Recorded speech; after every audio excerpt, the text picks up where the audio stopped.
This story is based on the YouTube video titled, Queen Camilla Says She Has Learned a Lot After Hearing Economic Abuse Stories from Victim Survivors, which captures a significant moment inside Clarence's house. The footage shows Queen Camilla meeting directly with victim survivors of economic abuse, listening to their stories, and addressing how the issue affects countless lives.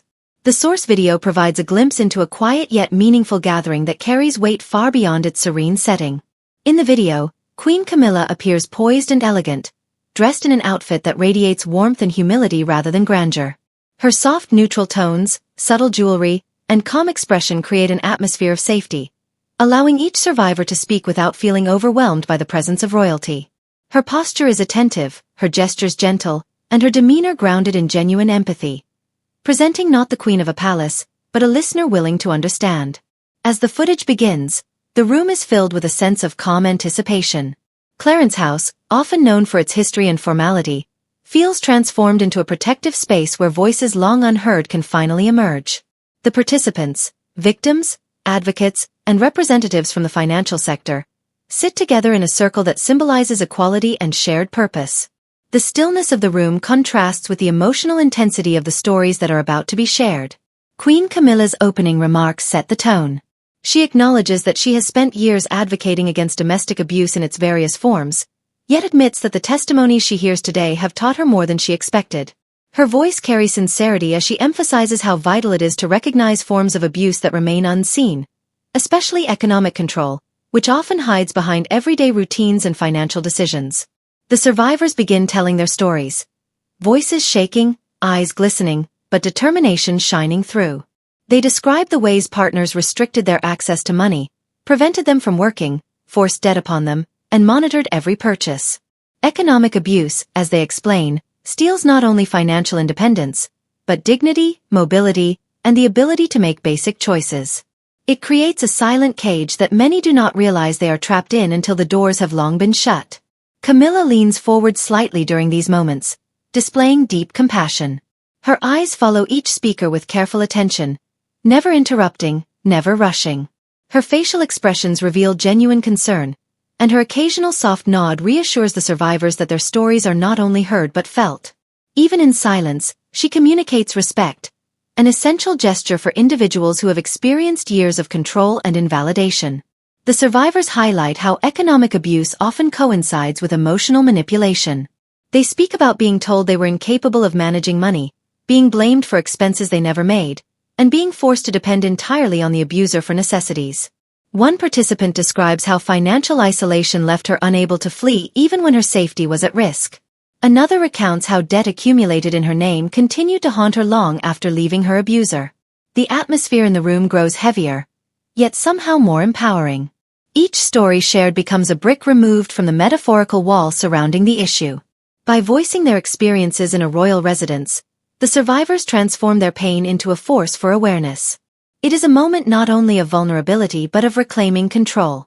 As the discussions progress, representatives from financial institutions join the conversation. They acknowledge the responsibility banks and credit providers bear in recognizing red flags and supporting clients facing financial manipulation. They discuss the importance of specialized training for staff, secure accounts for vulnerable customers, and procedures that allow victims to regain control of their finances safely and discreetly. Queen Camilla listens, then addresses the group again. She expresses gratitude for the courage of those who shared their stories and emphasizes that systemic action must follow these conversations. She states that understanding the lived experiences of victims is essential to designing effective policies and services. Her tone blends empathy with determination, a reminder that advocacy must go hand in hand with structural change. Throughout the event, her appearance reinforces the message she conveys. Her clothing is understated yet dignified, reflecting a balance between formality and approachability.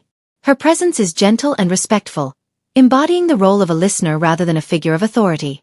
The soft lighting in the room enhances the sense of openness, and her calm gestures invite others to share without fear of judgment. The event underscores the importance of recognizing economic abuse as a serious form of domestic violence. Unlike physical violence, it leaves no immediate bruises or scars, making it harder for victims, and the public, to identify. But as the stories reveal, its impact is devastating. It can trap individuals in abusive homes, restrict their access to support systems, and cause long-term financial hardship that persists even after they escape. The meeting is more than a discussion. It is a symbolic step toward elevating the issue into the public consciousness. With Queen Camilla's influence and the visibility of the royal platform, the survivors' experiences reach millions who might never have encountered the concept of economic abuse before. Awareness is the first step toward change, and this gathering serves as a catalyst for broader conversations across the country. Advocacy organizations attending the session express appreciation for the Queen's efforts. They note that when high-profile figures acknowledge the importance of an issue, governments, institutions, and the general public are more likely to pay attention. They hope this encounter will pave the way for reforms in banking policies, financial protection services, and law enforcement training. The survivors, despite the emotional difficulty of sharing their experiences, express relief and validation. For many, speaking to someone in Camilla's position symbolizes recognition after years of invisibility. Their courage transforms personal trauma into collective strength, inspiring others to come forward and seek help. In the video, Camilla's final words echo the sentiment of the entire gathering. She reiterates that she has learned immensely from the survivors' testimonies and that these stories must drive changes in awareness and action. She emphasizes that understanding economic abuse is vital in supporting victims and preventing future harm. Her closing remarks serve not as an ending, but as a call to continue the work beyond the walls of Clarence House. The significance of the event extends far beyond the room. It encourages society to broaden its definition of domestic abuse, acknowledging that control of money can be just as harmful as physical violence. It urges government bodies, banks, charities, and communities to create environments where victims can seek help without fear or shame. This moment captured in the YouTube video reminds us that advocacy is most powerful when empathy meets action. Queen Camilla's ability to listen with humility, paired with her commitment to elevating marginalized voices, reflects a leadership style grounded not in authority, but in humanity. Her appearance, mannerisms, and tone all contribute to an atmosphere of reassurance. As the camera pans across the participants at the end of the video, their faces show a mixture of relief, hope, and pride. For some, it may be the first time someone in power has looked them in the eye and acknowledged the injustice they endured. For others, it may be a turning point, a moment that helps them reclaim confidence, independence, and dignity.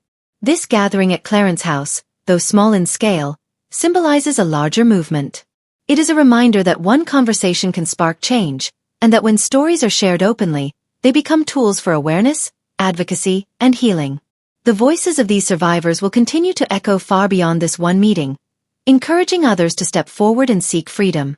And as the video concludes, it becomes clear that the Queen's words, "I have learned a lot today," carry deeper meaning. They reflect a growing societal understanding